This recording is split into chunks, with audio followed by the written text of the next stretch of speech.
Despite sa lakas ng tiwala ni Ja Morant sa kanyang sarili na siya ay makakahanap ng bagong team sa NBA mga idol sa kadahilan ng hindi na siya masaya sa Memphis Grizzlies, sa ngayon ayon mismo kay Mark G. Spears, mababa raw ang value nitong si Ja Morant sa trade. Mayroong kinausap na 4 na mga executive itong si Mark G. Spears patungkol kay Ja Morant kung ano nga ba ang kanyang status sa market.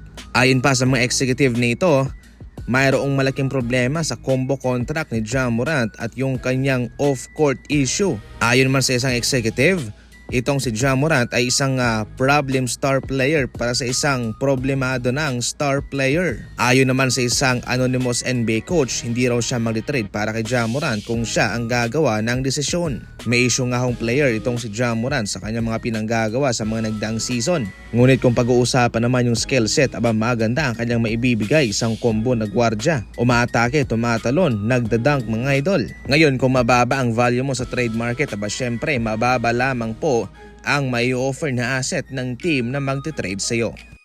Nagsama na nga sina Stephen Curry and LeBron James sa kanyang podcast na Mind the Game. Si Stephen Curry ang pinakamalakas na naging bisita nitong si LeBron sa kanyang podcast, kasama itong si Steve Nash, ang co-host ni LeBron sa kanyang podcast. Ayon pa mismo kay Coach Steve Nash mga idol, katulad din daw siya sa ibang mga defender ni Stephen Curry na napapagod sa kakahabol sa kanya. Umabot pa nga sa punto na sumakit ang kanyang likod.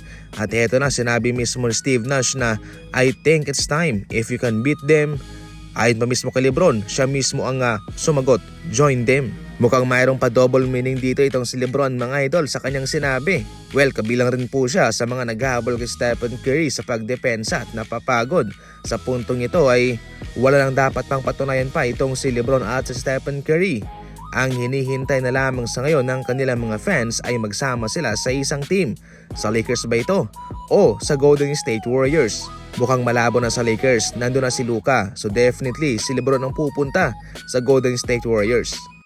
Sa mga nagdang season, magaling na 3-point shooting team itong Boston Celtics, pero sa ngayon sa kanilang laban kontra Utah Jazz ay kanilang inispam ang 3-point shooting. Sila ay nag-attempt pa naman ng lagpas 50 attempts sa kanilang laban kontra Utah Jazz sa beyond the arc at 21% lamang ang kanilang shooting percentage nun.